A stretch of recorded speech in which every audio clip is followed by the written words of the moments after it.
انسی والطیر فہم یوزعون، اور حضرت سلیمان علیہ السلام کے لیے جنوں میں سے، انسانوں میں سے اور پرندوں میں سے لشکر جمع کر دیے گئے. فہم یوزعون، تو وہ توفیق دیے جاتے ہیں، یعنی کہ جو آپ کام کرتے تھے وہ ایک دم کیا ہے کام کرنا شروع کر دیتے ہیں. حتیٰ اذا اتوا علی وادی النمل، علی وادی النمل. اب یہاں پر ایک واقعہ بیان کیا جا رہا ہے کہ ایک جگہ آپ اچھا آپ بیت المقدس میں بیٹھے ہوئے تھے، تو بیت المقدس سے تھوڑا آپ باہر نکل کر کہیں سیر و تفریح کے لیے جا رہے تھے، تو راستے ہی میں چیٹیوں کی ایک جگہ پڑتی تھی، اسے وادی النمل کہتے ہیں.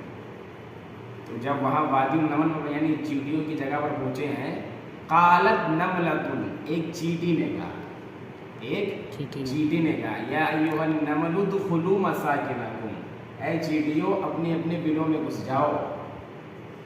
اب دیکھیں کہ اب یہ معجزہ ہی ہے، تو بلکہ اسرائیلی روایت میں آتا ہے کہ 300 میل کی دوری سے حضرت سلیمان علیہ السلام نے اس چیٹی کی آواز سنی.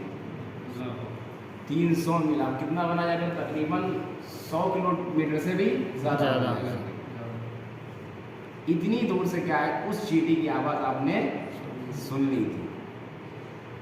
لا یحطمنکم سلیمان وجنودہ وہم لا یشعرون، کہیں ایسا نہ ہو کہ سلیمان اور اس کا لشکر تمہیں بے خبری میں کچل نہ دے، بے خبری میں. اب یہ بات جو ہی سنی حضرت سلیمان علیہ السلام، فتبسم، تو آپ مسکرا دیے. قرآن کے الفاظ ہے فتبسم.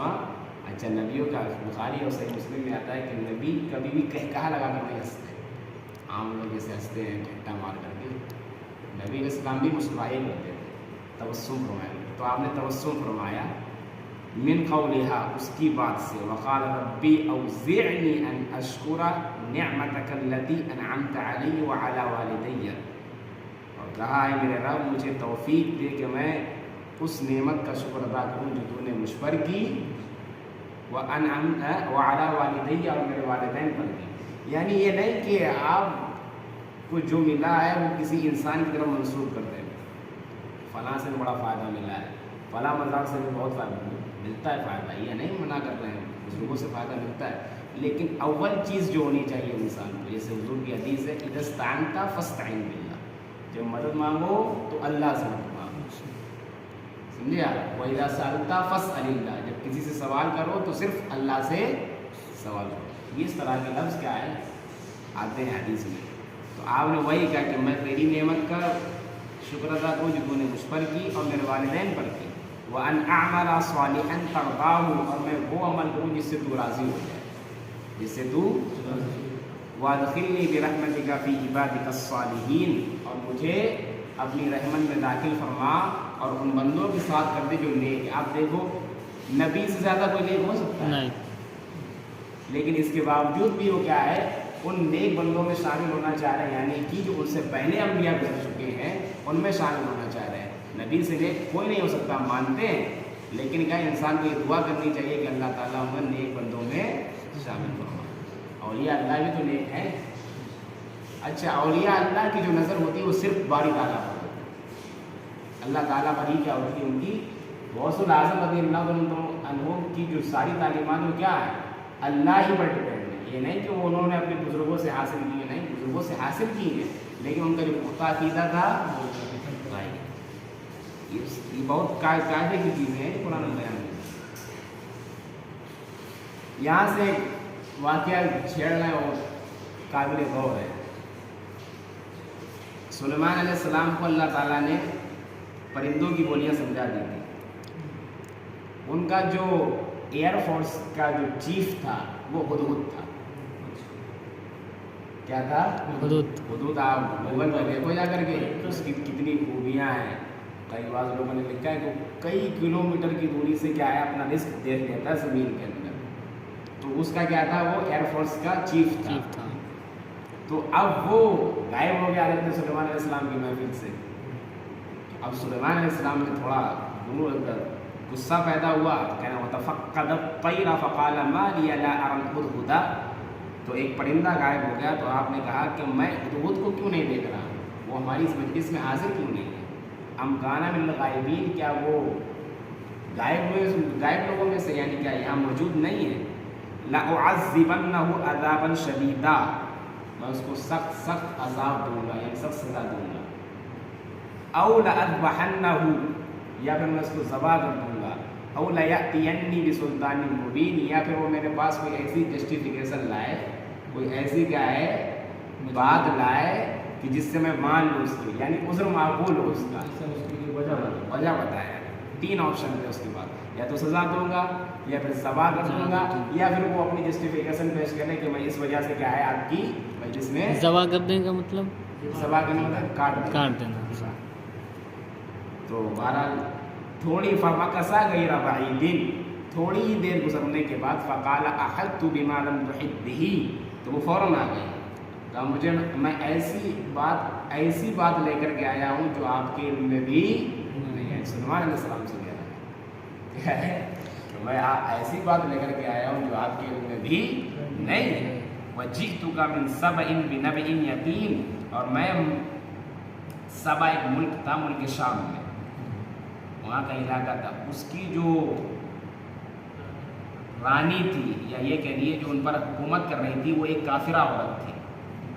اسے کہتے تھے ملکہ بلقیس. ملکہ بلقیس. تو اس نے کہا کہ میں آپ کے پاس ملکہ سبا سے ایک یقینی خبر لے کر کے آیا، تازہ خبر. سمجھے آپ؟ انی وجدت امرأۃ تملکہم وأوتیت من کل شیء ولہا عرش عظیم، میں نے پایا کہ ایک عورت ان پر حکومت کرتی ہے اور اس کو ہر چیز اللہ تعالیٰ نے عطا کی ہے. یعنی اللہ تعالیٰ نے عطا کی ہے، لیکن وہ اس کو بھول کر کے شیطان کی پوجا پاٹ کر رہی ہے، سورج کو پوج رہی ہے. اس کے ملک والے بھی اسی کو پوج رہے ہیں. وَلَهَا عَرْشٌ عَظِيمٌ، اور اس کا ایک بہت بڑا تخت ہے. اس کے تحت مفسرین نے لکھا کتنا باری تھا کہ آپ یوں سمجھیے 50 گز 100 گز کیا ہے اس میں سما جاتا تھا. اتنا بھاری اس کا عرش تھا، یعنی جس پر وہ بیٹھتی تھی تخت تھا، وہ اتنا بڑا تھا کہ آپ 50 گز اور 100 گز اس کے آگے کوئی معنی نہیں رکھتا تھا. اتنا بھاری اس کا کیا تھا تخت تھا. وجدتها وقومها يسجدون للشمس من دون اللہ، میں نے اس کو اور اس کی قوم کو دیکھا ہے، پایا ہے کہ وہ سورج کو کیا کر رہے ہیں سجدہ کر رہے ہیں، سورج کو پوج رہے ہیں. سجدہ کسے کرنا چاہیے تھا؟ اللہ تعالیٰ، لیکن اب وہ پوج کسے رہے ہیں؟ سورج کو. وزین لهم الشیطان اعمالهم، اور ان کے لیے جو شیطان نے ان کے اعمال مزین فرما دیے. ایک برا کام انسان کرتا ہے تو سمجھتا ہے کہ برا نہیں، پھر دھیرے دھیرے وہ کرتا رہتا ہے، وہ سمجھتا ہے یہ اب اچھا ہو گیا. ایک احساس تو انسان کے اندر پیدا رہتا ہے کہ یہ برا کام ہے. جب تک کہ یہ احساس پیدا رہتا ہے تب تک کہ وہ ایمان کی حالت میں رہتا ہے. آج جب یہ احساس ہی ختم ہو گیا کہ یہ برا کام نہیں ہے تو یہ اچھا کام ہے، اسے ڈھٹائی کے ساتھ کرنے لگتا ہے، تو وہ کیا ہو جاتا ہے؟ پھر انسان ایمان کی راہ سے ہٹ کر کفر کی راہ پر چلا. وہی کہہ رہا ہے کہ شیطان نے ان کے لیے کیا ہے وہ راہیں ہموار کر دی ہیں. انہیں کہتا ہے کہ یہ اچھے کام ہے، ان کے لیے سجدہ کرو، یہ تمہیں تپش دے رہے ہیں، تمہاری کیا ہے روشنی کھیت کر رہے ہیں، تمہاری ساری کیا ہے جو روزی اور غلہ انباری کا سامان ہے یہ سب سورج ہی کر رہا ہے، تو لہٰذا اسی کی پوجا کریے، یہی سب سے بڑا طاقتور ہے. بہرحال فصدهم عن السبیل، تو ان شیطان نے ان کو سیدھے راستے سے روک رکھا ہے. فهم لا يهتدون، تو وہ ہدایت نہیں پاتے. اللہ يسجدوا للہ الذی یخرج الخبء فی السماوات والارض، اب نبی جو ہوتا ہے وہ کفر کو بالکل برداشت نہیں کرتا، بالکل بھی.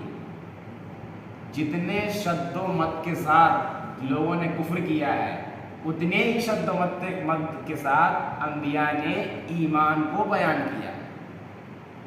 نوح علیہ السلام نے تقریباً 950 سال تک کیا کی، اپنی قوم کو دعوت دی. اس کے باوجود بھی کیا ہے پر ایمان لائے 84 لوگ ایمان لائے، 84 یا 82 لوگ آپ پر کیا لائے ہیں. اب یہ کہیں گے کہ انہوں کی جو پوری دعوت تھی کیا وہ سب کیا ہو گئی؟ ضائع ہو گئی، ناکام ہو گئی. اللہ کوالٹی کو دیکھتا ہے، کوانٹٹی کو دیکھتا ہے. سمجھے آپ؟ مقدار کوئی چیز نہیں ہوتی ہے. اللہ فرماتا ہے اللہ کوالٹی کو دیکھتا ہے. سمجھے آپ؟ جیسے قرآن میں ابراہیم علیہ السلام کے بارے میں آتا ہے کہ ایک لوط ایمان لائے تھے ابراہیم علیہ السلام پر اور ان کے گھر والے، دیٹس آل. یہ ساری جمع پونجی ہے اس کی جو اس بندے نے ہزارہ سال کیا ہے دین کی کام کیا ہے.